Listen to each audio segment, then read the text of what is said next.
2024 लोकसभा चुनाव को लेकर एक जैसी योजना। बीजेपी लोकसभा सीटों पर बड़े नेताओं की कराएगी जनसभा। सपा भी लोकसभा सीटों पर बड़े नेताओं की जनसभा कराएगी। उत्तर प्रदेश में मिशन 80 का लक्ष्य लेकर चल रही बीजेपी हारी हुई सीटों पर इसी महीने से शुरू होगा बीजेपी का मिशन अखिलेश। शिवपाल भी हर एक सीट पर जनसभा करेंगे। आगामी लोकसभा चुनाव को लेकर पार्टियां पूरी तरह से कमर कस चुकी हैं। जहां भारतीय जनता पार्टी 80 की 80 सीटों का लक्ष्य लेकर के चल रही है, तो वहीं अखिलेश और शिवपाल भी पूरी तरह से कमर कर चुके हैं और लोकसभा की सीटों पर जनसभा की तैयारियां शुरू हो गई हैं। भाजपा और सपा ने ये योजना बनाई है। यूपी में 2024 लोकसभा चुनाव को लेकर एक जैसी योजना। बीजेपी लोकसभा सीटों पर बड़े नेताओं की कराएगी जनसभा। सपा की लोकसभा सीटों पर बड़े नेताओं की जनसभा कराएगी।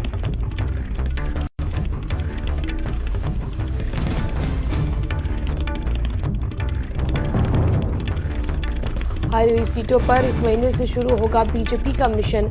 अखिलेश शिवपाल भी हर एक लोकसभा सीट पर जनसभा करेंगे।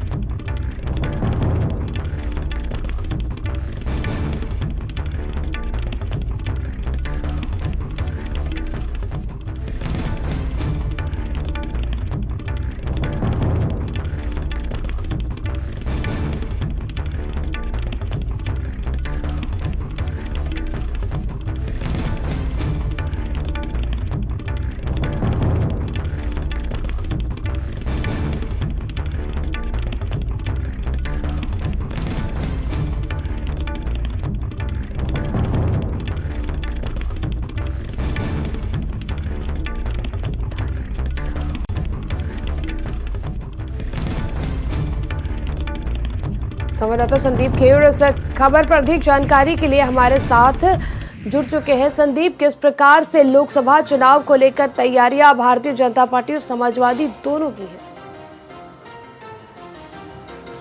बिल्कुल, देखिए त्रिशला, जिस तरीके से लोकसभा चुनाव को लगातार सभी पार्टियां अपनी तैयारियां तेज कर रही, लेकिन दो पार्टियां जो है वो लगातार कहीं ना कहीं से बराबरी में चलती हुई दिखाई दे रही हैं। जहां एक तरफ देखिए भारतीय जनता पार्टी है सक्रिय बूथ सशक्त मंडल को लेकर अपना जो कह सकते हैं, इन्होंने 23 फरवरी को एक कार्यशाला का आयोजन भी किया था जिसमें तमाम क्षेत्रीय अध्यक्ष हैं, प्रभारी हैं, उसी के साथ एक महिला सदस्य को भी अनिवार्य रूप से आमंत्रित किया गया था। इसकी पूरी अगर कार्यशाला की जो 23 फरवरी को आयोजित हुई थी, तो जो यूपी चुनाव प्रभारी हैं राधा मोहन सिंह, प्रदेश अध्यक्ष भूपेन्द्र चौधरी और वहीं पर प्रदेश संगठन महामंत्री धर्मपाल सिंह को सौंपी गई थी।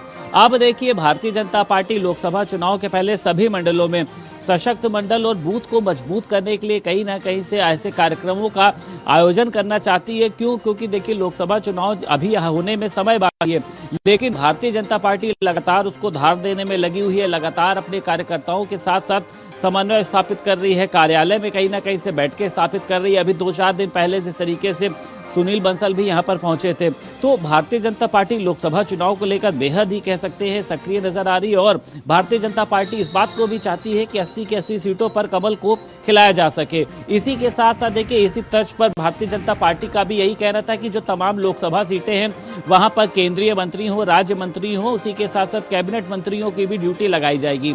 अब ऐसे में समाजवादी पार्टी भी इसी ढर्रे पर कहीं ना कहीं से अपने आप को लेकर जा रही है और खुद समाजवादी पार्टी की तरफ से भी ये बात सामने सुनने में आ रही है कि समाजवादी पार्टी के जितने बड़े नेता हैं, जितने बड़े कह सकते हैं कि जो तमाम प्रभारी भी रहे हों, उनकी ड्यूटी भी अब लोकसभा चुनाव की उन सीटों पर लगाई जाएगी जहां पर समाजवादी पार्टी पिछली बार चुनाव हारी थी। तो कहीं ना कहीं से दोनों पार्टियां जो है वो एक ही एजेंडे को लेकर आगे चल रही हैं। भारतीय जनता पार्टी अपने बूथ को मजबूत कर रही है, वहीं पर समाजवादी पार्टी जो है वो भारतीय जनता पार्टी के खिलाफ किस तरीके की रणनीति तैयार करी जाए, किस तरीके से उनकी विफलताओं को लेकर लोगों के बीच में जाया जाए, जिसका जो सीधा फायदा है वो समाजवादी पार्टी को मिल सके। दोनों ही पार्टियों का लक्ष्य है कि लोकसभा चुनाव में कहीं ना कहीं से जो जीत है उसको हासिल की जा सके। क्योंकि देखिए अगर इस लोकसभा चुनाव में समाजवादी पार्टी भारतीय जनता पार्टी पीछे रह जाती तो जो एक कह सकते हैं कि विपक्ष का जो एक तमगा है वो समाजवादी पार्टी कहीं ना कहीं से खो देगी। लगातार भारतीय जनता पार्टी अपनी योजनाओं को लेकर आगे चल रही है, चाहे वो प्रधानमंत्री नरेंद्र मोदी की हो, उसी के साथ सदीप देखिए जिस प्रकार से बीजेपी पूरी तरह से तैयारियों में 80 की 80 सीटों पर कमल खिलाने के लिए, वहीं दूसरी तरफ अखिलेश यादव और शिवपाल यादव भी उन्हीं की नीति पर और तमाम नीतियां बनाकर अलग अलग जगहों पर जनसभा कर लोकसभा की 80 की 80 सीटों को साधने में जुटे। मुकाबला कितना कड़ा देखने को मिल सकता है इस बार 2024 लोकसभा चुनाव।